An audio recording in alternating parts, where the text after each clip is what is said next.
The question is, I had this question since like 2 months ago, and but last week I heard you through the Periscope that you were saying something about restitution. I understood that. But my question is about confession. Confession looks very much, I think, like restitution. Like you confess something that you did or that was not in order.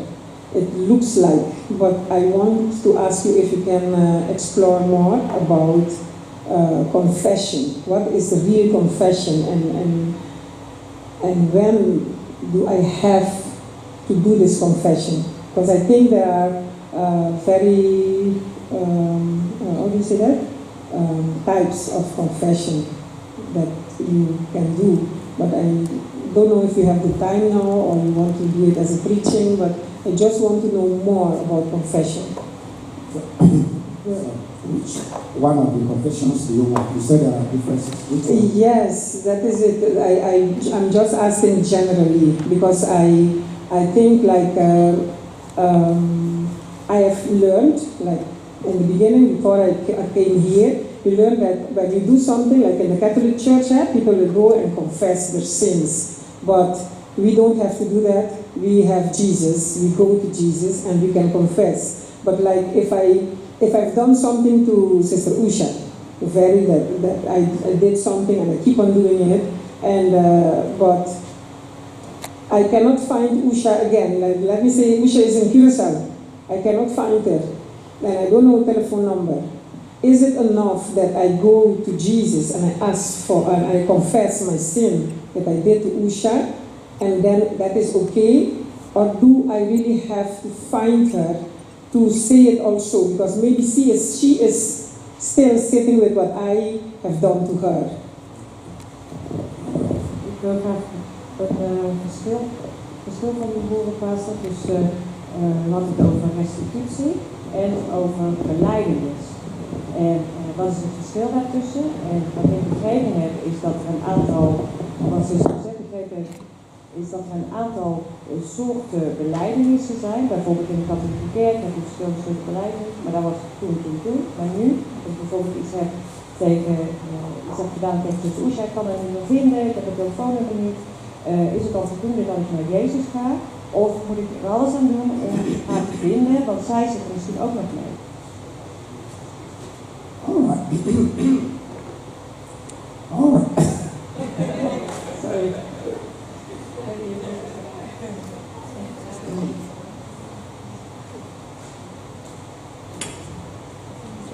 I've sung and I've read so much today that Ik heb vandaag gezongen en gepredikt.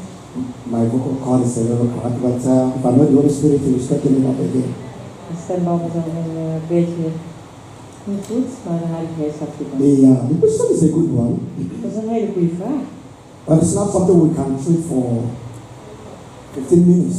But I'm going to come to the point that at least I will leave something behind.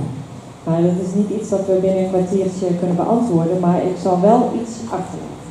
Let's quickly open to Proverbs 28, Laten we Spreuken 28 openslaan. verse 13. Spreuken 28, vers 13. He that covereth his sins shall not prosper, but whosoever confesseth and forsaketh them shall have mercy. Wie zijn overtredingen bedekt, zal niet voorspoedig zijn, maar wie ze belijdt en nalaat, zal barmhartigheid verkrijgen. You know, like as you rightly said, confession means a lot of things. Zoals je terecht zei, belijdenis, dat houdt een heleboel dingen in. We have what we call confession of faith. We hebben belijdenis van het geloof. That is our religion, if you permit me to say that, our faith. Dat is ons geloof, onze religie, als u mij toestaat dat te zeggen. When you say I'm a believer, that's a confession of your faith. En u zegt ik ben een gelovige, nou dat is een geloofsbelijdenis. That's another confession. You say things that you want to bring out some things in the open. Er zijn ook belijdenissen waarbij je iets naar buiten wil brengen. Where we just read, it tells us a lot about the power of confession. waar we net hebben gelezen, dat zegt heel veel over de kracht van belijdenis. So there is a covering. Dus er is een bedekking. There's a covering of sin.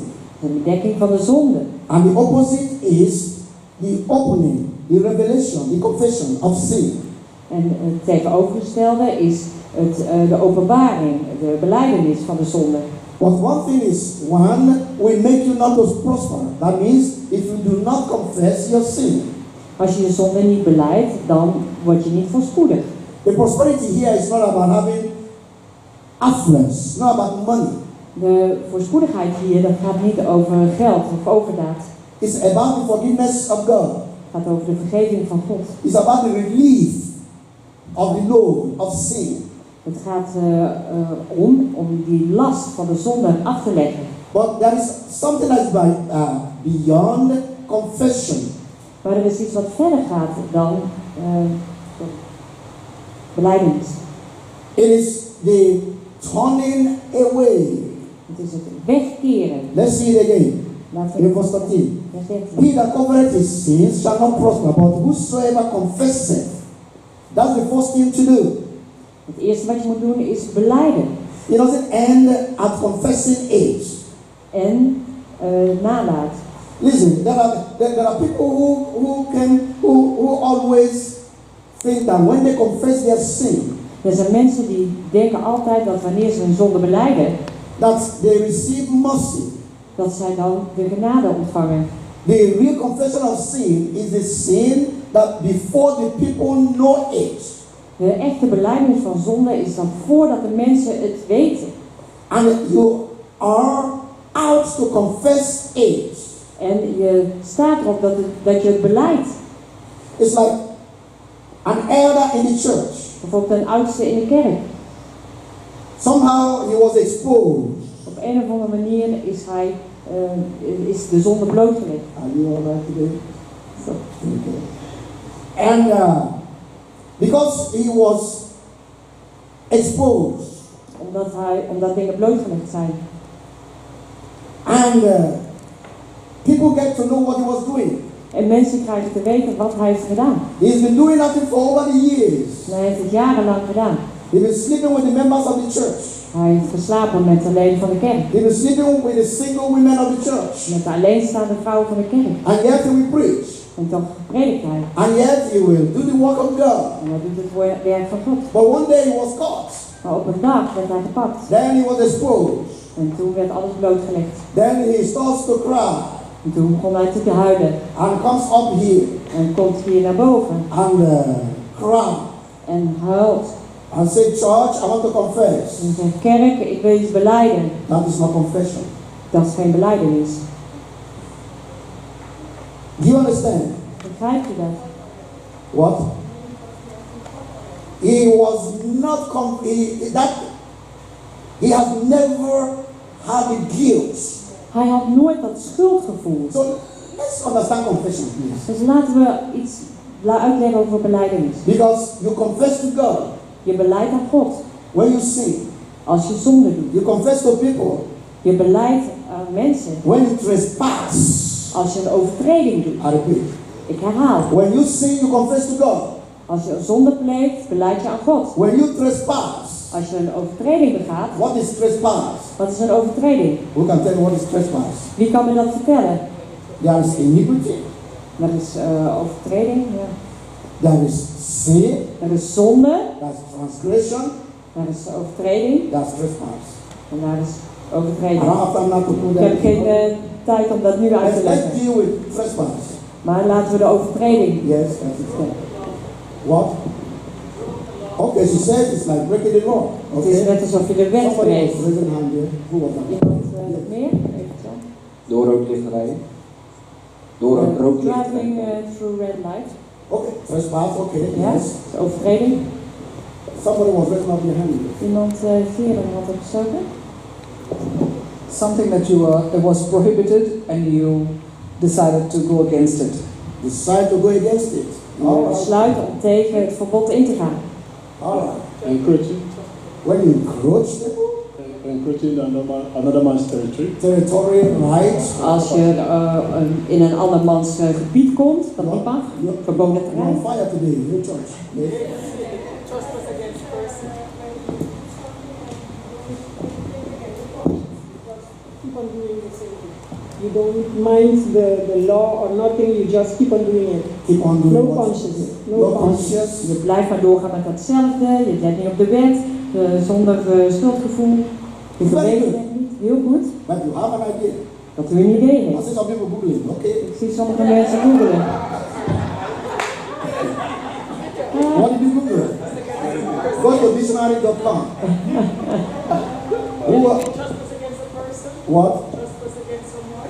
Church person. Trespassing against someone. I don't. Overtreden trespassing Oh, against someone. Trespass against someone. Okay, that's the same trespass. Ja, dat is hetzelfde. What did you Overtreding Google? tegen Your iemand. sister, what did you Google?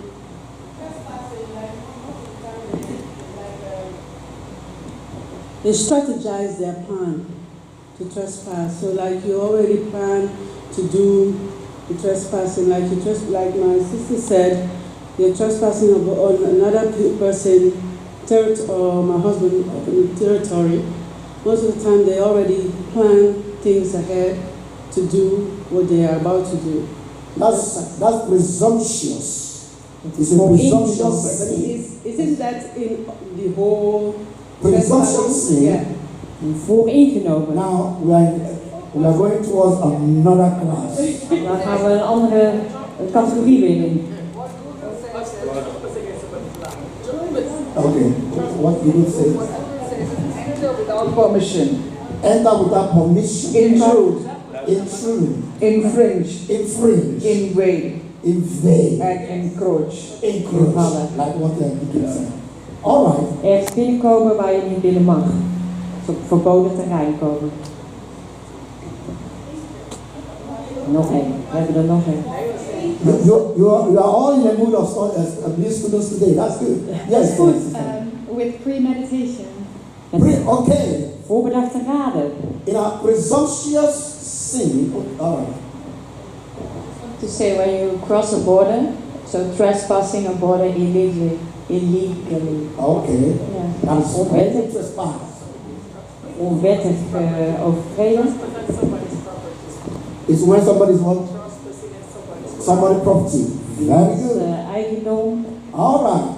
So now we understand it. Dus nu begrijpen we het. And none of this has to happen to do with God. You see that And everything niks you said heeft te has doen nothing met to God. do directly to God. That is the difference now. That's Now, that's good that we picked up that. Nobody said it is you trespass God. You can't trespass against the territory of God, okay? Nou, je kunt niet een overtreding begaan in het eigendom van God. Daar waar God is. Nou. Kun je niet overtreden. Kun je Nou. binnen gaan. Somebody raised something, yeah, let me correct what you raised in that place. Laten we corrigeren wat daar gezegd werd. Presumptuous sin or premeditated sin, like our sister and she also said, Ja, voorbedacht raden. Een zonde met voorbedacht raden. it's a different sin, but they are also sin. Dat is een ander soort zonde, maar het is ook een zonde. That one is iniquity. Dat is overtreding, een ongerechtigheid. Because you have decided, you have made up your mind Want je hebt besloten to commit this sin. om die zonde te plegen. That's why the sin of adultery before God is a horrible thing. Daarom de zonde van overspel is iets vreselijks voor God. The sin of fornication is a terrible thing. De zonde van hoererij of ontucht. Nobody says, oh, all of a sudden I saw myself on your bed. Niemand zegt van, oh, plotseling vond ik mezelf op je bed. No. Nee, Apart from a victim of rape. behalve wanneer het gaat over When slachtoffer you van fall in adultery, verkrachting. Als je overspel doet, it's a meditated thing. dat is voorbedacht. It's something that you are ready to do. Het is iets waar je klaar voor bent om te And doen. before you leave, you select your underpants that are clean and decent. En voordat u weggaat, selecteert u een onderbroek die schoon is. And you put on perfumes. En parfum. You clean up yourself because you are going to stay with a woman or a man. En u maakt zichzelf helemaal schoon en netjes, want u gaat bij een man of een vrouw zijn. So you have planned it. Dus u heeft het al gepland. It is presumptuous sin. Dat is een zonde met voorbedachte Like when God raden. says, when you kill somebody presumptuously, it is an eye for an eye. Als je iemand schopt met voorbedachte raden, dan is het oog om oog. But if you kill somebody by accident, Als je iemand vermoordt per ongeluk, and God says there is a place called the land of refuge. Er is een plaats, een land waar men naar kan vluchten. You know, our God is such a good God. Onze God is zo'n goede God. Even in the time of Israel, He made provision for a lot of things, lapses and mistakes and faults.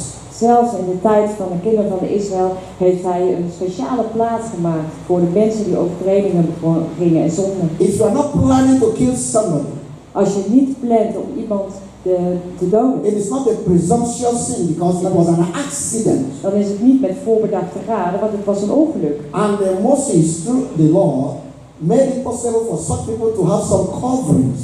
En Mozes, door de wet, hij heeft het mogelijk gemaakt om bedekt te worden. There is a place within Israel they will run to. Er is een plaats binnen Israël waar ze naartoe konden rennen. And when they go to that place, En als ze daar naartoe gaan, they are in that land of refuge. dan zijn ze daar in een toevluchtsoord. They will not be persecuted. Zij zullen niet vervolgd worden. For instance, somebody here Bijvoorbeeld, did something like that, iemand hier heeft iets gedaan. and he ran to this place, which is the place En of hij is hier, heeft zijn toevlucht gezocht. is automatically covered Dan is hij automatisch bedekt. until the high priest of that period dies. Totdat, Until the high priest tot de hoogpriester van die plaats at the time he sterft. did that dies, In die tijd als hij sterft. he cannot return before them. Dan kan hij niet teruggaan voor hem. And as long as he's within that place, En zolang hij daar in dat toevluchtsoord he's is, covered. is hij bedekt. The moment he says, "Oh, I miss my uncle," Oh, op het moment dat hij zegt van ik mis mijn oom, and he comes over that place, en hij komt hier naartoe terug, he will be killed. dan kan hij gedood worden. That is the law about presumptuous sin. Dat is de wet over zonde met I voorbedachte just want to let raden. you know, presumptuous sin is not necessarily that it is sin that you want to do, but then if you happen, you need to confess also.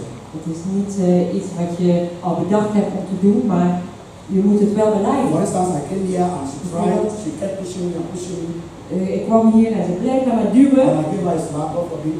en ik gaf haar een klap tot net. It is different. Dat is anders. When I came, I said I must fight her. Ja, toen ik hier kwam, zei ik, ja, ik moet vechten hoor. I can do that. Dat kan ik doen. The Holy Spirit may be grieved, De Heilige Geest, die is misschien bedroefd, but it's not going to run away. maar hij gaat niet wegrennen. He's going to caution you Maar hij gaat je waarschuwen. and go back Dan ga je terug and declare the trespass. en dan moet je die overtreding moet je repareren. So, Zus en zo. and when you're confessing it, En terwijl je dat beleidt, you are not showing your position. laat je je positie niet zien. It was you that started it. Ja, jij begon eigenlijk. If you did not push me, Als je mij niet geduwd had, if you did not call me black monkey, als je mij niet zwarte aap had I would genoemd, not have done it. nou dan had ik het niet gedaan. That is not confession. Dat is geen beleiding. This place says, Hier zegt let's het, read it again. He that covereth his sins shall not prosper, but whosoever confesseth it and forsaketh them shall have mercy.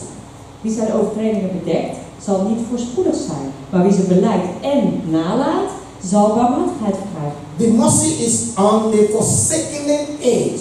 De barmhartigheid zit hem in het nalaten. It's on the turning away from it. Dus je wegkeren ervan. And that cannot happen until you have the guilt.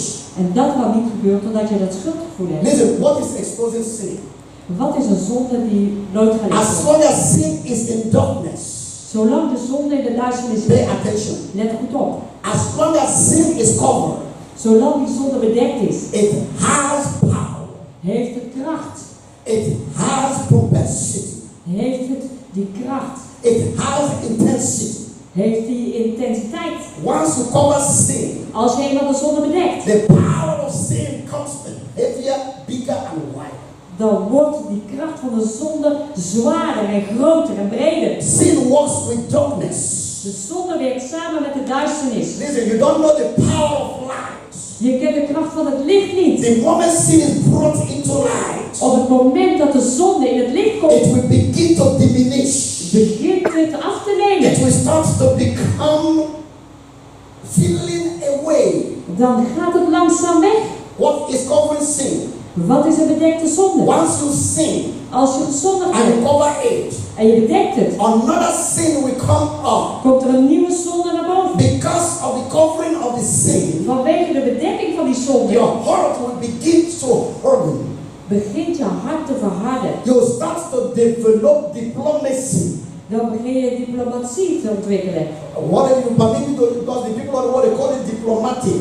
De mensen van de wereld noemen dat diplomatiek. You want to use sin to cover sin. Dan gebruik je de zonde om de zonde te bedekken. Because sin is not exposed. Want de zonde wordt dan niet blootgelegd. You come and you see that you are pregnant. Je komt en je ziet dat je zwanger bent. You feel that you need to hide the age. En dan voel je dat je dat moet verbergen. And you will use sin to cover sin. En je gebruikt de zonde om de zonde te bedekken. You decide to use abortion Je besluit abortus te to plegen. deal with fornication. Om af te rekenen met die ontucht. And that turns into murder. En dat wordt moord. You started with just sin of immorality. Je begon met de zonde van immoraliteit. Because you want to cover age. En omdat je het wil bedekken. And the power of sin is strong within darkness. En de kracht van de zonde die wordt sterker in de duisternis. The moment you bring that sin Op het moment dat je die zonde daar brengt. Outside. Naar buiten. You confess age. Je beleidt het. You put it on the table. Je legt het op tafel. The power of that sin. De kracht van die zonde. Is rendered useless and powerless. Die is gewoon nutteloos en krachteloos. Have you noticed that? Is u dat opgevallen? That the moment you confess your sin, op het moment dat je de zonde beleidt, you will see that people may even start to pray along. Open with me. Let's go to James. dat we naar Jacobus gaan. James chapter 5. Jacobus, hoofdstuk 5, Verse 16. vers 16. Oh, this thing is really problem. I can't even open my Bible. Sorry. It's flying all over the place. Is somebody there? Yes. Okay, help me. Take the microphone. Start from verse 15. Vers 15. James 5:15. And the prayer of faith shall save the sick, and the Lord shall raise him up. And if he have committed sins, they shall be forgiven him. If he had committed sin, go ahead.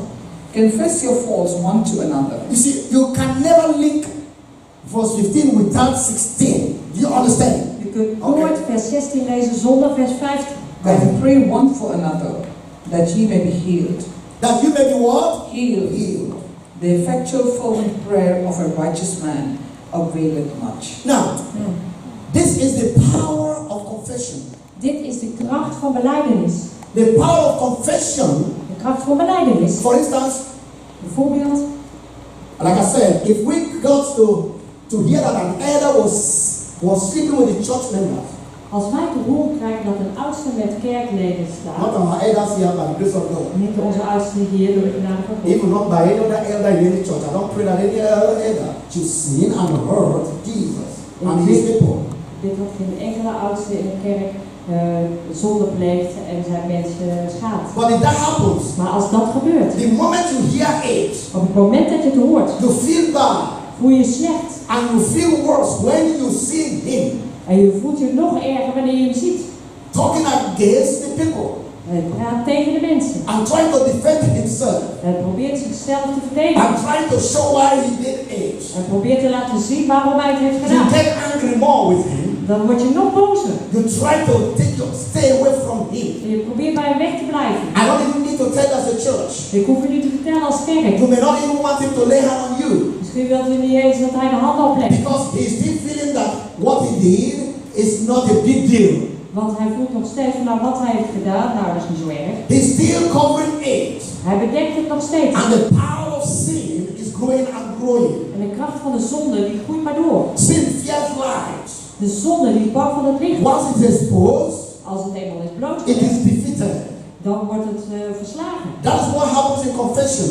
Dat gebeurt bij belijdenis. Once he comes in Als hij binnenkomt and confesses, en beleidt, you don't see anymore an elder that has sinned. dan zie je geen oudste meer die heeft gezondigd. When he's crying, you start crying. Als hij huilt, laat u mee. Have you noticed that before? Is u dat opgevallen? Nobody even will tell you to stop praying for him. Niemand Niemand zal zelfs zeggen van bid voor hem. I'm talking about the one that had a godly contrition. Ik heb het over degene die een goddelijke overtuiging heeft. Not the one that was caught in the act. Niet degene die op heterdaad betrapt is. One day, God touched him in his room. Op een dag heeft God hem And he aangeraakt in comes zijn up kamer. here En hij komt hier and says to the church, en zegt tegen de kerk: Church, I have sinned against you. Kerk, ik heb tegen u gezondigd. I've been living in sin. Ik heb in zonde geleefd. This is what I did. Dit is wat ik heb This is gedaan. what I did. Dit is wat ik heb gedaan. And from today, En vanaf vandaag I ask you for your forgiveness. vraag ik u om vergeving. Please pray for me. Alsjeblieft bid voor mij. And he breaks down. En hij breekt. And he says, I don't want to speak anymore in the Hij church. zegt: ik wil niet meer spreken in de I kerk. will be at the bar. Ik zal achter gaan I'm zitten. handing over the microphone today. En ik geef vandaag de microfoon. Listen, by the time the man comes down, Als die meneer naar beneden komt. many of you will line up to hug him. Velen van jullie die gaan hier in de rij staan. Not that you are hugging him to encourage him. Niet om hem te bemoedigen. Not that you are defending what he did and applauding what he did. Niet om te verdedigen of applaus te geven wat hij But heeft there's gedaan. something instead of you to judge him, Maar in plaats van u te you oordelen, begin to sympathize with him begint u te sympathiseren and met see hem. a weakness in him. En ziet een zwakheid in Why? hem. Waarom? Because the sin Want die zonde came to light kwam in het licht. through the power of confession. Door de kracht van belijdenis. And when he did that, En toen hij dat deed, there is a load that comes out from his shoulder. viel dat een last van zijn schouders af. Even you yourself, you said, it's okay. Zelfs u zult zeggen van, het is goed. Please, Alsjeblieft, don't run away. ren niet weg. I know we can understand you can't preach now, Ja, we begrijpen dat u nu niet kunt prediken. but I'm praying for you. Maar ik bid voor u. But I'm praying for you. Maar ik bid voor u. That is what the Bible says. Dat is wat de Bijbel When zegt. sin is confessed, Als de zonde beleden you is, pray for one another. dan bid je voor elkaar. I'm sorry, come to you. Say, my brother, I will envy you. Zeg, broeder, ik ben jaloers op If you u. come to this church, I will envy you. Precies, je naar deze kerk kwam I en ik don't ben know jaloers. why. En ik weet niet waarom. You will never slap me. Je zult mij You niet will never slaan. hurt me. Je zult mij You gepijn will doen. hate me. Je gaat mij Two of us oplossen. will start crying. Wij I gaan don't even know why huilen. you're crying. Je weet I just het told you niet. I'm envying you. Ik heb net verteld dat That is the ik power of confession. dat is de kracht van And belijdenis. as you hold me, En terwijl je me you vast are crying as, oh God, huil je, oh God, whatever my brother has done, please wat forgive me. mijn broeder We are all children of God. Make us to be strong. I forgive my brother. That's what we pray. I forgive my brother. I forgive my vergeef mijn brother. broeder. I forgive my Ik brother. vergeef mijn broeder. Ik vergeef hem. You are not judging him at that time. Ja, in die tijd God er niet bij. But when you hear it from this sister, Maar wanneer je het van deze zuster hoort, Pastor Lucky is envying you. Pastor Lucky die heeft afgunst op You u. are so angry. Ben je zo boos. When you see me, Als je mij ziet, you walk out that way. dan loop je die kant. But the moment I come to you Maar op het moment dat ik naar u toe kom and I say that to you, en ik zeg dat tegen u, you will not judge. dan zult u mij niet oordelen. That's how a church can be restored. Zo kan een kerk hersteld I worden. don't understand. Let's read Ik it heb niet again. veel tijd, maar ik ga het nog maar lezen. Confess your fault one to another. You see, this is not fault of your. It's not you going to your workplace and confess. This is they will sack you the next day. Dit is niet naar je werk gaan en daar belijden, want dan ontslaan ze je de volgende dag. You say my church told me to come and confess. Ze zeggen, mijn kerk heeft gezegd dat ik hier moet belijden. You go to your boss, your line Dan leader, ga je naar je baas, naar je supervisor. and you know he doesn't even like you. He's from Poland. En hij vindt jou helemaal niks, want hij komt uit Polen. You say I'm not a church person. I want to do restitution.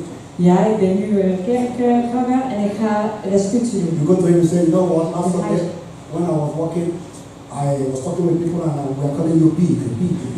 Afgelopen zondag heb ik gewerkt met mensen en wij noemden jou varken. If you have only one, you contract. You wait. Once you finish, you are done. So they will never put somebody who's calling a pig Er zal nooit iemand daar zitten die een varken noemt to his employer. aan zijn So it's werkgever. not for your teacher out there. Het is niet voor de mensen daar This buiten. confession here is about the church. Deze belijdenis gaat over de Let's go kerk. back again. Laten we teruggaan. From verse 14, we let you know. 14 says, is any sick among you? Let him call for the elders of the church and let them pray over him, anointing him with oil in the name of the Lord. And the prayer of faith shall save the sick, and the Lord shall raise him up. And if he have committed sin, they shall be forgiven him. Confess your fault one to another. The word there, fault, is trespass. Overtreding is dat. One to another, and pray for another, that ye may be healed. The effectual fervent prayer of a righteous man availeth much. Why do we confess? So that we will be healed. Zodat we genezen kunnen worden. What is the healing? Wat is die genezing? We have gone astray. We zijn weggegaan. We have derailed We zijn afgegaan van de as a weg. church. Als een kerk. I'm holding grudge. En we voelen ze ons I'm verplicht. envying this one. En we hebben afgezien. I think this one. En deze. You see, the Bible is not saying that you will not hurt one another. De Bijbel zegt niet dat je elkaar geen pijn moet doen. There is no perfect church. Er is geen perfecte kerk. Perfect church starts immediately there is the trumpet. Een volmaakte kerk begint als we die bazuin horen. In the church you are, people will still stepping on you.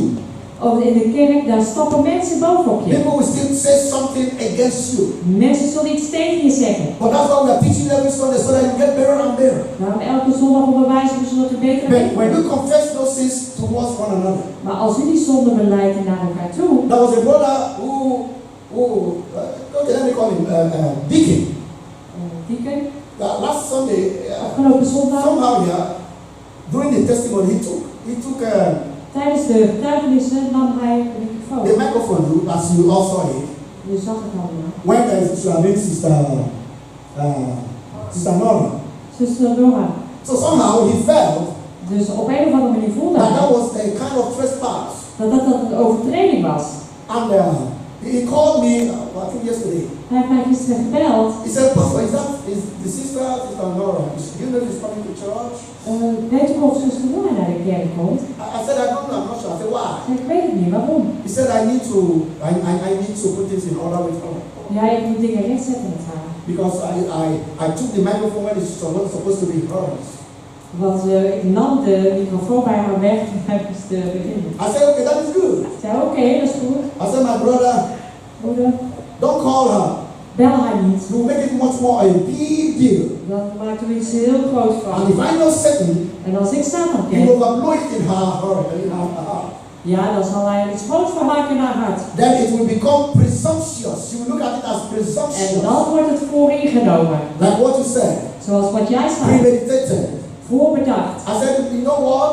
En weet je wat? When she comes to church or anytime you see her, Elke keer, wanneer je haar ziet, tell her that you shouldn't have done that. zeg tegen haar dat je dat niet had moeten doen. Has she believed up to you already? En He did. heeft ze dat gedaan? What did you do? Did you slap him? Heb je geslagen? That is the power of confession. Dat is de kracht van belijdenis. Did you hug him? Heeft u hem omhelst? Sinner. Ja. Somebody trespass, you shake your hand. Break up. Iemand maakt een overtreding en je geeft een hand.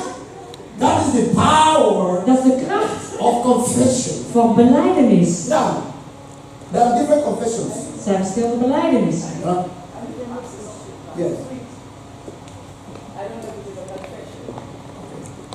But can somebody, alright, if somebody died, they cannot, hold on. If somebody died, they cannot forgive you. A dead person cannot forgive you. If you hit somebody, is it a trespass? If you hit somebody. Als je iemand slaat, is dat een overtreding. Did you do that to your husband? Heb je dat gedaan aan je man? Thank God. Dank God. No, I didn't like that. No, I didn't. But I think I bet. No, it's further than this. I don't want to say it. Okay. All right. No, let me just say it. All right. My father, yeah. Everybody knows. I said it already in my testimony that I had. My father abuses me, so, and I hit my father. I don't know. I hit my father. Yes, because it was too much. Het was te veel. But I have never said it before.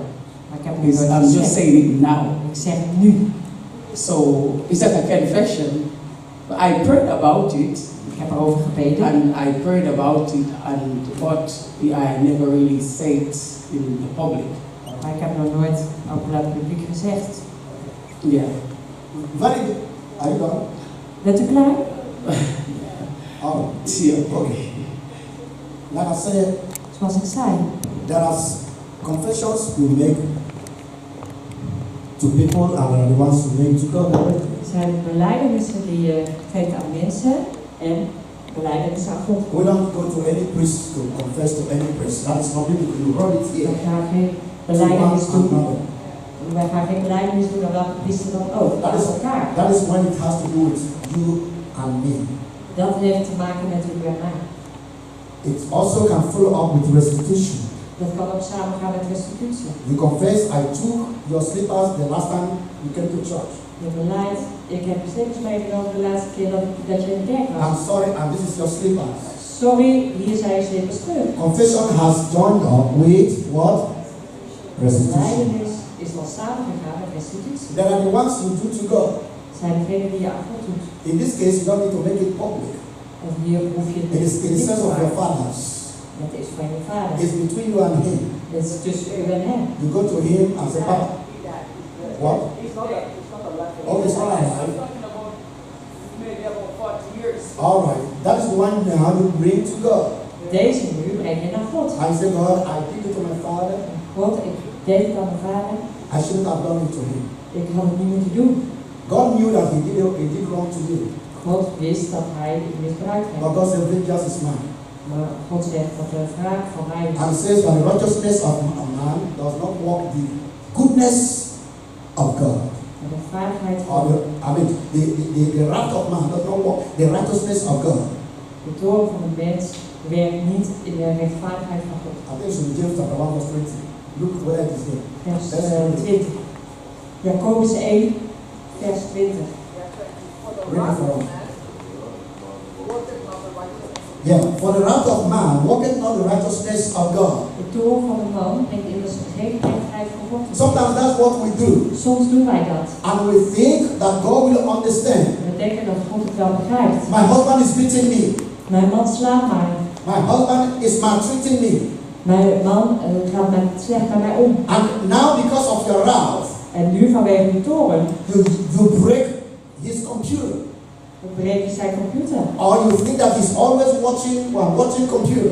Of hij kijkt altijd naar de computer, vind jij? Every time it's about Facebook, internet in the night. Het gaat altijd over Facebook en internet s'nachts. And because he's not coming to bed on time, and every time he's there at 2 o'clock and chatting away.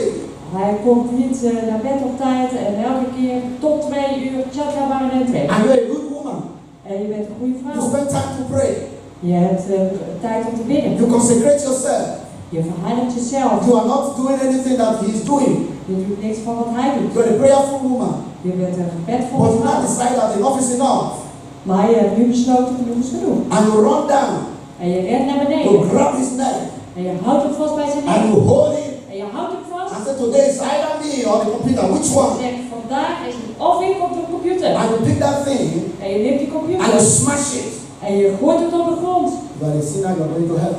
Dan ben je een zondaar, dan ga je naar de hel. I repeat. Ik herhaal. You are going to hell. Dan ga je naar de hel. You were not watching those things. Jij kijkt niet naar die dingen. You are not part of it. Jij bent er geen onderdeel But van. he has been hurting you. Maar hij heeft je gekwetst. And now you want to fight back. En nu weer terugvechten. Go back again. Ga terug. In verse 20, Vers read it 20. out. En lees het hardop. Everything in the Bible means a lot. Because sometimes we read and we go through it and we run away. Soms lezen we maar en dan gaan we langs en dan weten we niks. James 1:20. For the wrath of man worketh not the righteousness of God. That is it, full stop. De toorn van een man brengt immers geen gerechtigheid van God. It does not produce the righteousness of God. Het geeft geen rechtvaardigheid van All God. you do, Alles wat je doet, let God deal with him. laat God met hem afrekenen. You don't, because of what he's doing, two of you become a sinner before the presence of God. Niet vanwege wat hij doet, word je allebei zondaar voor de tegenwoordigheid I'm van not God. saying you shouldn't defend yourself En God zegt, je moet jezelf niet when somebody verdedigen. wants to rape you. Als iemand je wil verkrachten. I'm not saying you should not fight back Ik zeg niet dat je niet terug moet when vechten. your life is in danger. Als je leven in gevaar is. But for you, because somebody is hurting you and you want to hurt them back, Maar voor u, iemand die doet u pijn en wil pijn terug doen. you are not working out the righteousness of God. Dan verwerkt u niet, dan brengt u niet de You gerechtigheid may van God lose the weg. grace of God. Dan verlies je misschien de genade van God. And as we are saying, when you have done anything wrong, go to your husband, go to your wife and confess to one another. Als je iets verkeerd hebt gedaan, ga naar je man, ga naar je vrouw en beleid aan elkaar. It will heal your marriage. Dat zal je huwelijk genezen. But why should a Christian always come out with confession? What is your problem? Waarom zou een christen altijd maar moeten beleiden? Wat is uw probleem? Anyone who is always saying, I come to confess, I come to make it alright. You already got a problem. Iemand die steeds maar naar voren komt van ja, je moet iets beleiden, dan ben je een probleem. You need God to deal with you. Dan heb je God nodig om met je af te I rekenen. must say deal and I mean to begin to beat you on your Ik head. zeg niet dat hij je op je hoofd moet slaan. Is you need to deal with your emotion. Nou, dan moet je met je emoties There's something dealen. wrong with you. Dan is er iets verkeerd. Why would I put myself in a position where I should make a restitution every now and then? Waarom Why? zet ik mijzelf in de positie dat ik elke keer een restitutie moet doen? Waarom? You know that when you take something illegally, when you take something that's not belonging to you, that one day you may say, I need it now, I need it now. If you fear God, you know one day you make a restitution, where will you take it?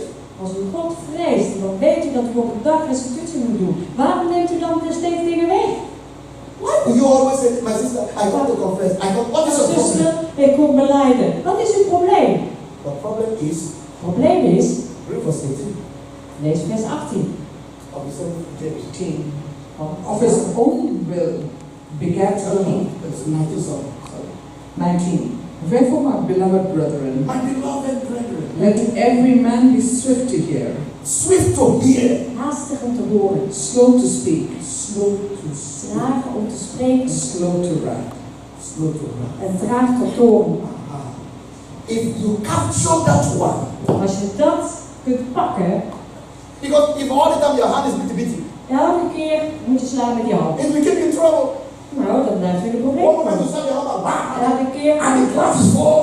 elke keer sla je je man en hup, die bril gaat af. You know what? I can't do confess. Dan kom je dan, nou ja, ik kom belijden. I shouldn't have beaten you. Ja, ik zou je niet hebben moeten slaan. After 3 days, Na 3 dagen. he said something like, you kick, boom, Dan zegt hij weer iets like en dan a kung fu. schop je weer. Zoals kung fu. Then 2 days he said, I come to confess. Ja, ik kom belijden. This thing is in my heart. Ja, dat is in mijn hart. It's too much. Dat is te veel. I shouldn't be doing it. Ik moet het niet doen. I put my leg under control. Ik ben het onder Today is controle. your leg. Vandaag is je been. Tomorrow is your mouth. Morgen is je mond. Ah, you need consecration. Oh, dan heb je echt heiliging nodig. How many of you have I ever said sorry to? I can't remember my. Hoeveel van jullie heb ik echt sorry Why gezegd? should I put myself in a position where I should make you for I'm sorry? Waarom moet ik mezelf in die positie brengen om elke keer maar weer sorry te zeggen? Waarom? If you are slow to speak, Als je langzaam bent traag. no, no, immediately you hear what sister said, I know. You take phone, you call. Aan de telefoon, ja, je belt. Only to know it was not correct. Alleen om te weten dat het niet correct was. And the Holy Ghost knocked and hit you. You say, I must go and confess. En de Heilige Geest die geeft je klap op je hoofd en zegt, ik moet belijden. Raise up your hand. Doe je hand omhoog. Oh Lord, in the name of Jesus, Oh Lord, in the name of make Jesus. me a Christian. Make me a Christian. I shouldn't be carrying loads. Should be carrying loads. From today, From today, I'm pure. I'm pure. And I'll be slow Slow to wrath, to wrath, to speak, to speak, and quick and quick to hear your word. to hear your word. In Jesus' name. In Jesus' name. God bless you. God zegen u. Kerk die niet de belijdenis hebben gedaan, dat is een hele goede vraag. I love this question. Ik hou van deze vraag. That's where we run into trouble sometimes. Hierdoor komen we in de problemen. That's where we run into trouble. It's good that you said that so we balance this out. Het is goed dat u dat heeft gezegd, want dan hebben we een balans. Okay. All right. Let me throw it back to you. Okay. What do you think? Ik gooi het back terug naar u. Wat denkt u? Because you're also an elder. I mean, Want je bent an ook evangelist, also an elder. een evangelist en een oudste natuurlijk. I think that she has to go to God to get forgiveness. Ik denk dat ze naar God moet Because she gaan. can come anymore to confess the sin because she didn't do it before and the elder did. Want ze heeft de zonde, hoeft ze niet te belijden omdat de oudste dat al gedaan heeft. Geef hem maar. Okay, I bought what you said, but I'll stick on it. Nou, daar kan ik wel mee leven. Wat mijn visie is, ik denk dat de oudste, die beleidt het al voor de kerk. Op dat moment heeft hij dat gedaan en dan noemt hij geen namen. En als hun geraakt zijn in hun hart, moeten hun zelf opstaan en hun belijdenis persoonlijk zelf ook doen. Dat denk ik. The elder will come and make his confession, and he doesn't mention any names. And when the women are moved in their hearts or feel guilty, then they will come up and do that confession. Give me another verse. That is restitution with wisdom. Dat is restitutie met wijsheid. Remember last week I told you about restitution. Vorige week heb ik u verteld over restitutie. And I said, please don't go ahead until you see me. En ik zei tegen u, ga alsjeblieft niet redden daarmee, totdat u mij heeft gezien. This restitution is about him. Deze restitutie gaat over hem.